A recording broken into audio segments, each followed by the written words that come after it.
بسم اللہ الرحمن الرحیم۔ امتحانی پرچہ میں سوال نمبر 4 خلاصہ نویسی کا بہت اہم سوال، اور تقریباً میٹرک اور انٹرمیڈیٹ کی کلاسز جو ہیں، جس میں 9th ہو 10th ہو 11 اور 12 یعنی کہ 11ویں 12ویں کلاسز میں بھی یہ سوال لازمی ہے، 10 نمبر کا سوال ہے، اور اس کے اٹیمپٹ کرنے کا طریقہ کار آپ کو بتاؤں گا، اور اس کے تقریباً کتنی طوالت ہونی چاہیے، کتنا طویل لے کر جانا چاہیے، یہ ساری باتیں اس ہم ویڈیو کے اندر ڈسکس کرتے ہیں۔ سب سے پہلے جو سوال نمبر آپ کے سامنے ہوگا سوالی پیپر پہ، آپ نے اسی مناسبت سے آپ نے یہ لکھنا ہے سوال نمبر 4، اگر سوال نمبر 4 وہاں پہ ہوگا تو اس کے بعد آپ نے دوسری بات لکھنی ہے وہاں پہ جو سوال ہوگا، یعنی خلاصہ نویسی، یعنی ہم خلاصہ لکھنا چاہ رہے ہیں۔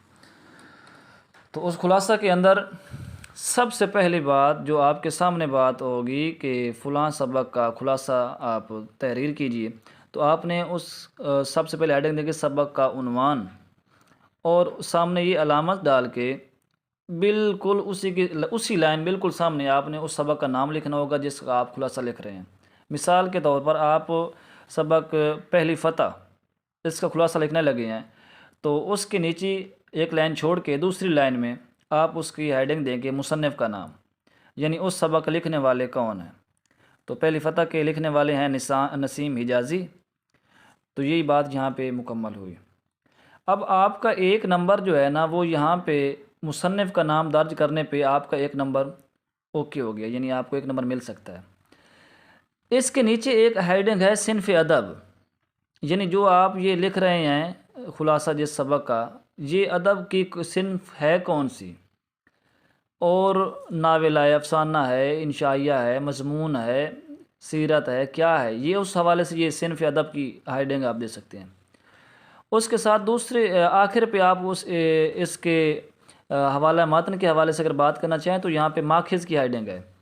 تو ماخذ کے سامنے آپ یعنی کہ یہ کہاں سے لیا گیا، یعنی کہ محمد بن قاسم کی کتاب ہے، اس کے اندر سے یہ خلاصہ لیا گیا ہے، سبق لیا گیا ہے جس کا ہم خلاصہ لکھ رہے ہیں۔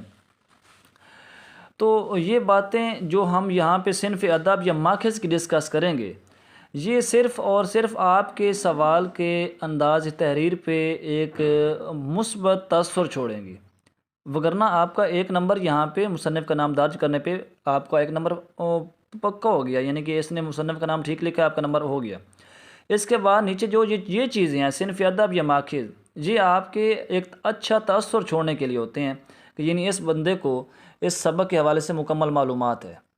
اب آپ نے خلاصہ لکھنا شروع کر دیا۔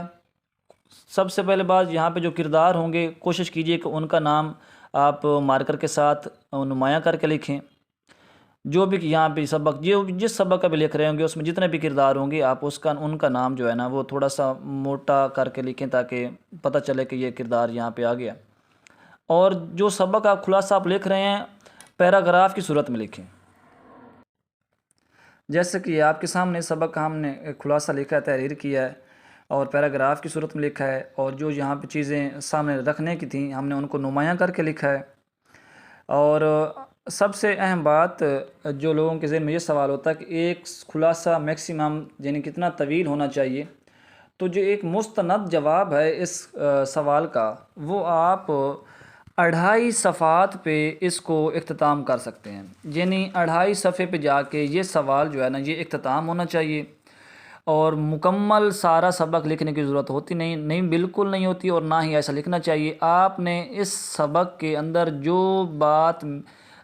زیادہ نمایاں کرنی ہوتی ہے یا جس بات کی وضاحت آپ کر رہے ہیں، بس اس کو اتنا لکھیں کہ مکمل ڈیٹیل کی بجائے آپ پورا کا پورا سبق جو ہے